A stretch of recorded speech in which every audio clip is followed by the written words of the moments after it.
पंचतत्व योग में आपका स्वागत है। आज मैं आपके लिए एक और इम्पॉर्टेंट वीडियो लेकर आई हूँ जो यूजीसी नेट जेआरएफ के लिए इम्पॉर्टेंट है। पतंजलि योग सूत्र का एक इम्पॉर्टेंट कॉन्सेप्ट लिया है जिसमें से हर साल एक क्वेश्चन उसमें से आता ही है, एक से ज़्यादा भी आ जाता है। तो वो कॉन्सेप्ट कौन सा है? वो कॉन्सेप्ट है चतुर्व्यूह की अवधारणा। इसको आगे शुरू करने से पहले आपसे रिक्वेस्ट करना चाहूँगी कि आप सब इस वीडियो को लाइक, शेयर और सब्सक्राइब अवश्य करें। यदि आप करते हैं ऐसा तो मुझे मोटिवेशन मिलेगा और मैं आपके लिए नए नए क्रिएटिव एग्ज़ाम ओरिएंटेड वीडियोस बनाकर आपको अपलोड करती रहूँगी। तो इसके अंदर जो चतुर्व्यूह की अवधारणा जो कि पतंजलि योग सूत्र में से है, जैसा कि हम सब जानते हैं इस संसार में सभी प्राणियों को किसी न किसी कारणवश दुख होता है। तो उसके पीछे क्या कारण है? अविद्या व्यापक दुख और दुख की व्यापकता का मूल कारण है, जबकि सम्यक ज्ञान ट्रू नॉलेज अविद्या के लुप्त होने का कारण है। यानी कि जैसे ही विद्या आएगी अविद्या चली जाएगी। विवेकशील योगी के लिए सब दुख से भरा है, इवन वर्ल्डली प्लेजर। क्यों कहा ऐसा? क्योंकि उसके लिए सुख भी दुख के समान ही है।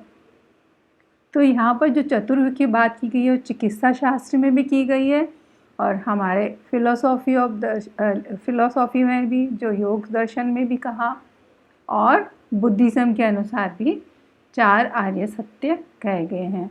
तो हम इसे देख लेते हैं। चिकित्सा शास्त्र में चतुर्व्यूह जो बताया गया वो है रोगो रोग हेतु आरोग्यम भैषज्यमिति, यानी रोग है, रोग का कारण है रोग हेतु, आरोग्य उसके लिए स्वास्थ्य है, और भेषज यानी चिकित्सा मेडिसिन।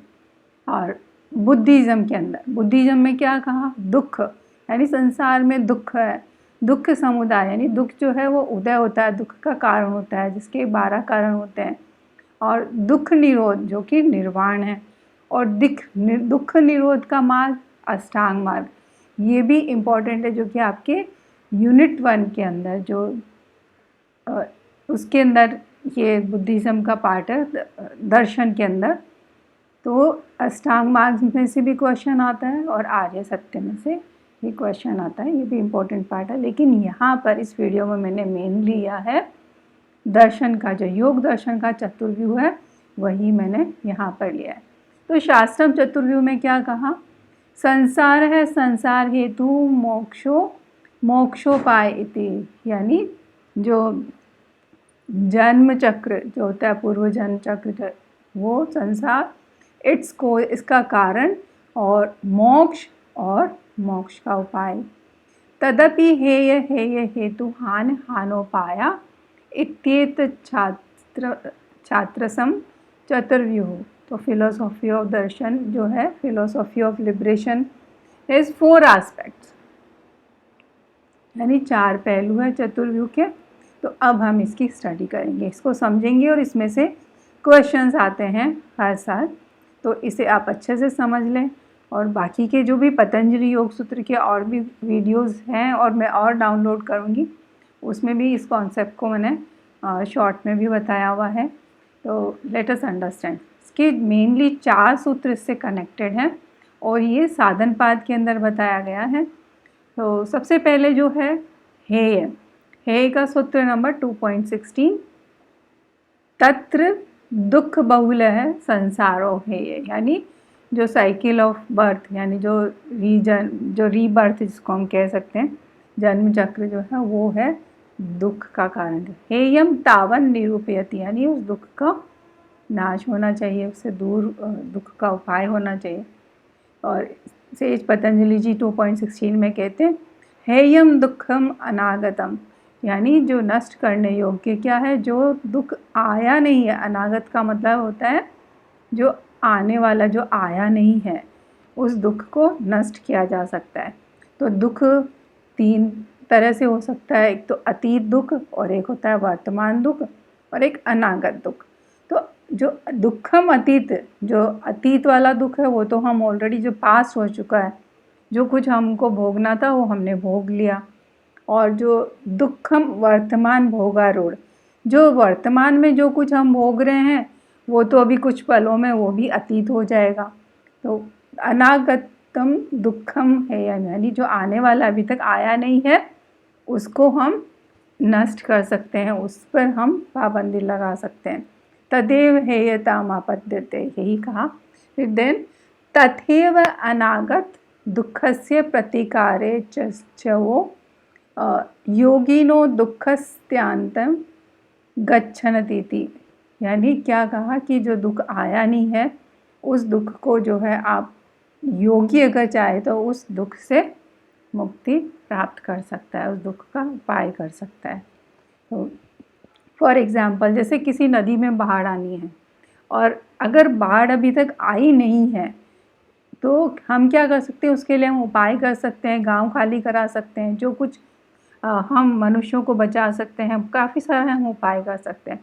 यदि अगर बाढ़ आ चुकी है, जो भी नष्ट होना था वो हो चुका होता है और जो दुख भोगना होता है मनुष्यों को वो सब भोग चुके होते हैं, तो उसको हम कुछ नहीं कर सकते हैं। लेकिन यदि अगर बाढ़ आई नहीं है और संभावना है, यदि अगर हम उपाय करते हैं तो उससे बचा जा सकता है, तो दैट इज़ अवॉइडेबल। ये है। नाउ जो नेक्स्ट कॉन्सेप्ट है, नेक्स्ट पार्ट ऑफ चतुर्व्यूह, हेय हेतु, इसके बारे में 2.17 में बताया गया। प्रधान पुरुषयो संयोगो हेय हेतु, यानी प्रधान और पुरुष दोनों का जो संयोग है वो हेय हेतु है, यानी दुख का कारण है। हेयस्य दुःखस्य कारणम दृष्टदस्योः संयोग, ये भी सेम ही बात है कि जो दुख का कारण है वो है दृष्टा और दृश्य का संयोग। सेज पतंजलि जी कहते हैं 2.17 में, दृष्ट दृश्ययोः संयोगो हेय हेतु। दृष्ट जो है, दृष्टा किसके लिए कहा, पुरुष के लिए, चेतन के लिए, या फिर कह सकते हो कि स्वामी शक्ति है या स्व प्रकाशक है। और दृश्य जो प्रधान को कहा, प्रकृति, जड़, बुद्धि, अचेतन जो कि प्रकाश्य है और या स्व शक्ति है, ये दृश्य को कहा। और जो इन दोनों का जब संयोग होता है तो ये हेय का कारण है, यानी दुख का कारण है। फिर आगे भाष्य क्या कह रहे हैं कि दृष्टा बुद्धि पति संवेदी पुरुष है, यानी जो पुरुष है वो रिफ्लेक्टर ऑफ बुद्धि है, और दृश्य बुद्धि सत्वोपारूढ़ा सर्वे, यानी कि जो सारे के सारे जो बुद्धि एक्सपीरियंस करती है वो सब ऑब्जेक्ट्स है, और पुरुष जब बुद्धि के संपर्क में आता है तब जो है पुरुष वो सारा अनुभव करता है। और विवेक, जब विवेक आ जाता है तो क्या होता है, वियोग हो जाता है। किसका वियोग होता है, दृष्टा और दृश्य का वियोग हो जाता है, यानी संयोग का अभाव हो जाता है। विद्या, विवेक विद्या। और अविवेक, जब अविवेक जो क्या है, संयोग का कारण है, या कह सकते हो अविद्या संयोग का कारण है। जैसे इसका जो किस तरह से साइकिल चलता है, पहले जैसे बीज से वृक्ष बना और वृक्ष से फिर बीज बना, बीज से फिर वृक्ष, ये जो है सिलसिला चलता रहता है। इसीलिए कहा कि जब इसका जन्म मृत्यु का जो है साइकिल चलता रहता है। फिर जब इनका संयोग है तो इसका संयोग का अभाव कैसे होगा, तो इस संयोग का अभाव के लिए नेक्स्ट सूत्र के अंदर बताया हान 2.25 में, संयोगस्य अत्यंतिकी निर्वृत्ति हानम, जब संयोग का जब अभाव हो जाएगा इन दोनों के संयोग का, तो क्या निवृत्ति हो जाएगी, तो यही हान है। तस्य हेतु विद्या, इनके संयोग का कारण क्या है, अविद्या है। सा तु पुरुष ख्याति पर्यवसानम कार्यनिष्ठां प्राप्नोति चरिताधिकारा निर्वत्ता दर्शना बंधन कारणा भावन्न पुनरावर्तते। जब पुरुष ख्याति, जब पुरुष का जब नॉलेज प्राप्त हो जाता है तब क्या होता है, बुद्धि का जो फंक्शन है वो एंड हो जाता है, यानी बंधन का जो कारण है वो उससे निवृत्ति मिल जाती है और उसकी पुनरावृत्ति नहीं होती है। बंधन कारण, बंधन का कारण क्या है? अदर्शन, यानी वही अविवेक, अविद्या।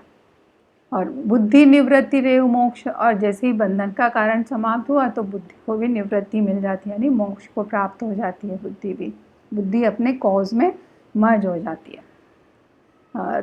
तो इसके लिए सूत्र जो सेज पतंजलि जी ने बताया वो है तद भावात संयोगा भावो हानम तद दृश्य कैवल्यम। तद भावात, यानी यहाँ पर उस अविद्या की बात की गई है। तो अविद्या का जब अभाव होता है तो क्या होता है? संयोग का अभाव हो जाता है। अविद्या का अभाव कब होगा? जब विद्या आ जाएगी, यानी विवेक आ जाएगा।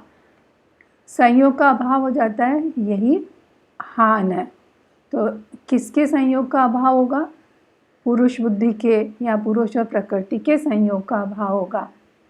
और जो पुनर्जन्मादि भाव दुखों का जो है अत्यंत अभाव हो जाएगा। और कि फिर अगर ऐसा होता है, हान हो जाता है, तो तद दृश्य कैवल्यम, तो उस चैतन आत्मा का यानी पुरुष का कैवल्य को प्राप्त होता है। इसमें जो क्वेश्चन बनता है, ये क्वेश्चन है कि जब संयोग का अभाव हो जाए या कि अविद्या का अभाव हो जाए, दैट लीड्स टू, तब क्या होता है? तब चेतन आत्मा को कैवल्य की प्राप्ति होती है। और फिर भाष्य क्या कह रहे हैं?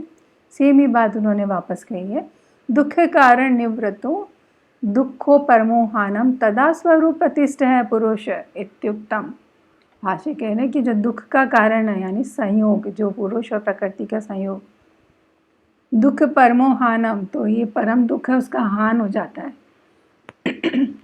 तदा स्वरूप प्रतिष्ठ है, तब क्या होता है कि पुरुष अपने स्वरूप में स्थित हो जाता है, जो कि 1.3 सूत्र के अंदर भी कहा गया, समाधिपाद के अंदर, तदा दृष्टु स्वरूपे अवस्थानम। फिर नेक्स्ट जो 4th इसका चतुर्व्यूह का पार्ट है, हानोपाय। हानोपाय में क्या कहा? हानोपाय सम्यक दर्शन, यानी जो हान का उपाय है वो क्या है? हानोपाय सम्यक दर्शन, यानी सम्यक दर्शन, विवेक ख्याति। विवेक ख्यातिर विपल्वा हानोपाय है, सेज पतंजलि जी कहते हैं सूत्र में। जो अविपल्वा यानी निश्चल और निर्दोष जो विवेक ख्याति है वो हान का उपाय है, मोक्ष का उपाय है। कहते सत्व पुरुषा अन्यथा प्रत्ययो विवेक ख्याति, यानी कि जब बुद्धि और पुरुष दोनों अत्यंत भिन्न है, ये दोनों जब जान पाते हैं तो वो है विवेक ख्याति। सात त्वनिवृत्त मिथ्या ज्ञान प्लवते, जैसे ही उसकी प्राप्ति होती है तो मिथ्या ज्ञान लुप्त हो जाता है। ततो मिथ्या ज्ञानस्य दग्ध बीज भावो पगम है पुनश्च प्रसव इत्येत मोक्षस्य मार्गो हानस्योपाय इति। मिथ्या ज्ञान जो है यानी कि अविद्या, मिथ्या ज्ञान अविद्या, तो वो दग्ध बीज के अंदर चला जाता है, तो उसका पुनः प्रसव नहीं होता है, तो वो मोक्ष का मार्ग है, दैट इज हानस्य उपाय, यानी हान यानी उसका उपाय है। क्या उपाय है? विवेक ख्याति। तो ये इसके चारों कॉन्सेप्ट हैं, और इसको हम शॉर्ट में और जान लेते हैं थोड़ा सा कि ये समरी के अंदर हम क्या कह सकते हैं कि जो चतुर्व्यूह का सार क्या है? हेय क्या है? जो दुखम अनागत, जो दुख आया नहीं है वो हेय है। और हेय हेतु क्या है? दृष्टा और दृश्य का संयोग। तो सेज पतंजलि जी ने क्या किया कि दृष्टा और दृश्य को भी एक्सप्लेन किया। ये भी सूत्र नंबर 16 to 26 तक सारे इम्पोर्टेंट सूत्र हैं, उसमें से खास तौर से दृष्टा और दृश्य से रिलेटेड जो सूत्र हैं उनको भी, जैसे जो दृष्टा और दृश्य से रिलेटेड सूत्र है उसमें इसका पहले दृश्य का स्वरूप, दृश्य के भेद, और फिर दृष्टा का स्वरूप जो 18, 19 एंड 20 में बताया, वो भी एग्ज़ाम से रिलेटेड काफ़ी इम्पॉर्टेंट है। जिसमें दृष्टा के लिए पहले दृश्य को देख लेते हैं। दृश्य जो दृश्य के लिए क्या कहा कि दृश्य जो है प्रकाश, इसका जो स्वभाव, प्रकाश क्रिया और स्थितिशीलम, ये इसका स्वभाव है। और इसका स्वरूप क्या है? भूतेन्द्रियात्मकम, यानी भूत और इंद्रिय इसका स्वरूप है। और दृश्य का प्रयोजन क्या है? भोग और अपवर्ग देना। किसको? दृष्टा को, यानी पुरुष को भोग और अपवर्ग देना। और इसके अलावा ये कहा कि जैसे कि जो स्वरूप है, दृश्य का जो स्वरूप है वो किसके लिए है? वो भी पुरुष के लिए है। क्या करने के लिए? भोग और अपवर्ग देने के लिए। इस तरीके से क्वेश्चंस। और ये भी पूछा जाता है कि दृश्य का जो स्वरूप है वह कौन से पाद के अंदर बताया गया, तो हमें पता होना चाहिए। आपको लर्न करना है कि ये साधन पाद के अंदर है। फिर इनका संयोग का जो अभाव करना है, यानी हान कैसे होगा, यानी जो दुख का हान है वो कैसे होगा? संयोग का अभाव। किसके संयोग का अभाव? दृष्टा और दृश्य का, यानी पुरुष और बुद्धि का, या पुरुष और प्रकृति का संयोग का अभाव। और वो कैसे होगा? तद्भावात, तो उसके यानी कि अविद्या का अभाव। तस्य हेतुर अविद्या, जो है हेतु उसका जो है संयोग का, वो ये है अविद्या। तो अविद्या का जब अभाव होगा तो संयोग का अभाव हो जाएगा, यानी कि विद्या क्या आएगी? दृष्टा और दृश्य दोनों अलग अलग है। और दृष्टा क्या है? दृष्टा दृश्य मात्र शुद्धोपि प्रत्यानुपश्य, यानी कि दृष्टा जो है वो प्योर है, चेतन मात्र है और शुद्ध है, निर्विकार है। और वो सिर्फ क्या करता है?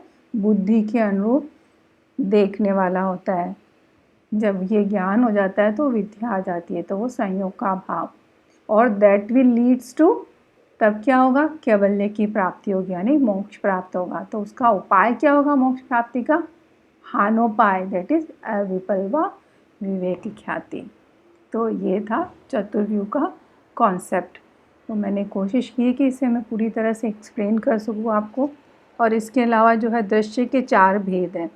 जो दृश्य के 4 भेद के अंदर विशेष, अविशेष, लिंग मात्र, अलिंगानी। तो विशेष तो 16 है, जिसके अंदर ज्ञानेंद्रियाँ, कर्मेंद्रियाँ, मन और 5 महाभूत आ जाते हैं। और अविशेष के अंदर 6 हैं, ये भी हमको याद रखना चाहिए। इसके लिए मैंने अलग से मतलब आपको ऑलरेडी पहले एक्सप्लेन किया हुआ है। अविशेष में 5 तन्मात्राएँ और 6ठा अहंकार आ जाता है।